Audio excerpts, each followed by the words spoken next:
వెంకటేశ్వర స్వామి దేవాలయం, దానికి సంబంధించినటువంటి 7 కొండలు మన ఆంధ్రప్రదేశ్లో ఉండటం అనేది చాలా గర్వించదగింది, చాలా గొప్ప విషయంగా నేనే కాదు దేశంలో ప్రతి వారు కూడా దాన్ని చెప్పుకుంటారు. ఎక్కడన్నా దూర ప్రాంతాలు వెళ్ళినప్పుడు మాది ఆంధ్రప్రదేశ్ అంటే మేము ఒకసారి వచ్చామండి, తిరుమల శ్రీ వెంకటేశ్వర స్వామిని దర్శించుకున్నాము, ఎంత అద్భుతమైనటువంటి భగవంతుడు, ఎంత గొప్ప దేవుడు, ఎంత చక్కని ప్రదేశము, ఎంత చక్కగా దాన్ని దేవాలయాన్ని అక్కడ ఉన్నటువంటి టీటీడీ ధర్మకర్తలు, టీటీడీ బోర్డు సభ్యులు ఎంత చక్కగా గొప్పగా దాన్ని చూసుకుంటున్నారు పవిత్రంగా అనేటువంటి మాట అనేక సందర్భాల్లో మనం వింటూ వస్తున్నాం. అలాంటి అత్యంత పవిత్రమైన ప్రపంచంలో గొప్ప దేవాలయాల్లో ఒకటి అయినటువంటి తిరుమల తిరుపతి దేవస్థానంలో ఏదైనా చిన్న విషయం జరిగినా అది చాలా ఇబ్బందికరంగా మనము భక్తులు ఫీల్ అవుతాం. దురదృష్టం, ఊహకు అందనటువంటి అంశం, మొన్న తిరుమల తిరుపతి దేవస్థానానికి సంబంధించినటువంటి వైకుంఠ ఏకాదశి సందర్భంగా వైకుంఠ ద్వార దర్శనానికి భక్తులు వెళ్ళేందుకు టోకెన్లు జారీ సందర్భంగా తొక్కిసలాట జరగటం,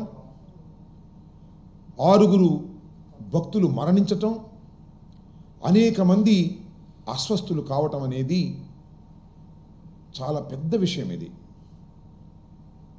ప్రభుత్వాలు, ప్రజలు, భక్తులు, దేశంలో ఉన్న ప్రతి వారు కూడా చాలా సీరియస్గా తీసుకోవలసినటువంటి అంశం. ఇలాంటి అంశాలు మళ్ళా తిరిగి శ్రీ శ్రీ శ్రీ శ్రీ ఏడుకొండల స్వామివారి సన్నిధిలో జరగకోకుండా అన్ని జాగ్రత్తలు మనం తీసుకోవాల్సినటువంటి పరిస్థితులు ఉన్నాయని ఈ సందర్భంగా నేను మనవి చేస్తున్నా. జరిగిన విషయం ఏదో చిన్న విషయంగానో, లేదు మర్చిపోయే విషయంగానో, లేదు చూసి చూడనట్టుగా వదిలేసే విషయంగానో, లేదు చిరు ఉద్యోగులు 2-3 సస్పెండ్ చేసేసి పంపించే విషయంగానో దీన్ని భావించడం అనేది చాలా ప్రమాదకరం, చాలా బాధాకరం. అలా చేస్తే ప్రజాస్వామ్యంలో ప్రజలు క్షమించరు, భగవంతుడు శ్రీ వెంకటేశ్వర స్వామి కూడా క్షమించని ఈ సందర్భంగా నేను మనవి చేస్తున్నా. ఆ విషయాలను నేను ఎందుకు చెప్తున్నానంటే, ఈ సంఘటన జరిగిన వెంటనే రాష్ట్ర ముఖ్యమంత్రి నారా చంద్రబాబు నాయుడు గారు హుటాహుటిన బయలుదేరి వెళ్ళారు, అక్కడ విచారణ చేశారు, తప్పులు తెలుసుకోవడానికి ప్రయత్నం చేశారు. అక్కడ మృతుల కుటుంబాలని, క్షతగాతులైన వారిని కూడా పరామర్శించేటటువంటి ప్రయత్నం చేశారు. అవన్నీ కూడా మనం మీడియాలో చూసాం. ఆ తర్వాత మళ్ళీ పవన్ కళ్యాణ్ గారు వెళ్ళారు, ఉప ముఖ్యమంత్రి గారు, ఆయన కూడా పరామర్శించారు, ఆయన కూడా మీడియాతో మాట్లాడారు. తరువాత ప్రధాన ప్రతిపక్ష నాయకులైనటువంటి జగన్మోహన్ రెడ్డి గారు కూడా ఆ తర్వాత వెళ్ళారు, అక్కడ పరామర్శించి పలకరించి వచ్చారు, ఎవరి స్టేట్మెంట్స్ వారు ఇచ్చారు. ఫైనల్గా చంద్రబాబు నాయుడు గారు ఆయన ప్రకటించింది ఏమిటంటే, 2 బాధ్యుల్ని చేస్తూ డిఎస్పి రమణ కుమార్ అని ఒక డిఎస్పిని, గోశాల డైరెక్టర్ హరినాథ్ రెడ్డిని, వీళ్ళిద్దరిని ఈ సంఘటనకి బాధ్యులు అని చెప్పి 2 సస్పెండ్ చేశారు. సరే, కొన్ని పత్రికలు రాశాయి, వారికి సంబంధించిన పత్రికలు అద్భుతంగా స్పందించారు, తక్షణమే యాక్షన్ తీసుకున్నారు, 2 సస్పెండ్ చేశారు అని గొప్పగా చెప్పుకోవడానికి ఆ పత్రికలు ప్రయత్నం చేశాయి, ఆ టీవీలు ప్రయత్నం చేశాయి. నేను ఇక్కడ చెప్పదలుచుకున్నది ఏమిటంటే, చాలా స్పష్టంగా నేను ఒక విషయాన్ని ఆంధ్ర రాష్ట్ర ప్రజానీకానికి, భక్తులకి తెలియచేయాలని అనుకుంటున్నాను. చంద్రబాబు నాయుడు గారు తీసుకున్నటువంటి యాక్షన్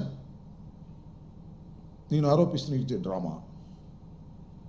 కరెక్ట్ యాక్షన్ తీసుకోవడంలో చంద్రబాబు నాయుడు గారు తటపటాయిస్తున్నారు.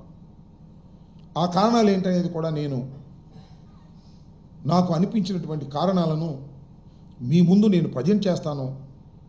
ప్రజలు కూడా ఆలోచించి అవునో కాదో నిర్ణయం తీసుకోవాలని కూడా మనవి చేస్తున్నాను. జగన్మోహన్ రెడ్డి గారు వెళ్ళడానికి ప్రయత్నం చేసి రేణుగుంట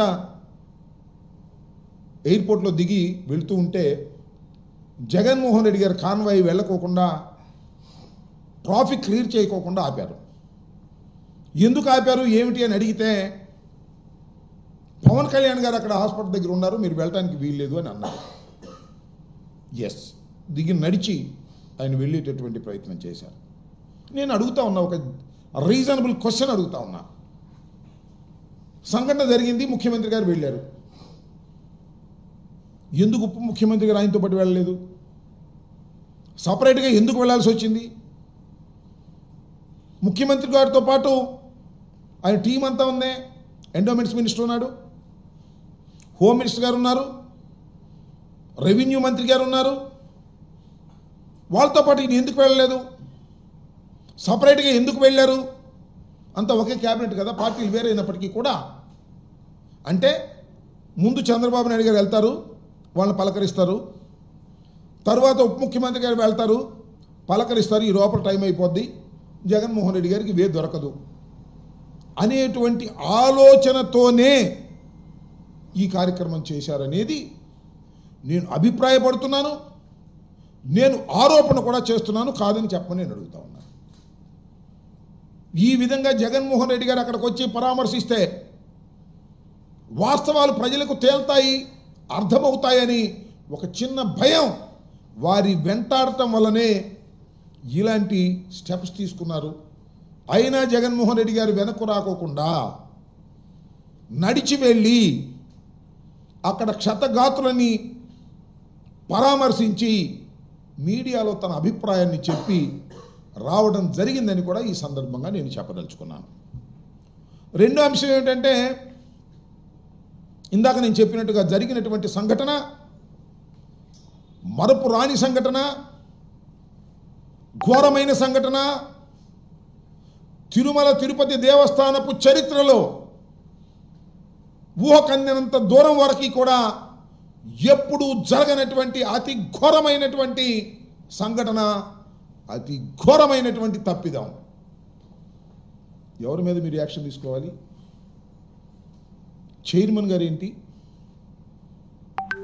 ఈఓ గారేంటి, జేఈఓ గారేంటి, పోలీస్ హెడ్ ఎస్పీ గారి పాత్ర ఏంటి? వీరి మీద మీరు ఏమైనా యాక్షన్ తీసుకున్నారా? తీసుకునే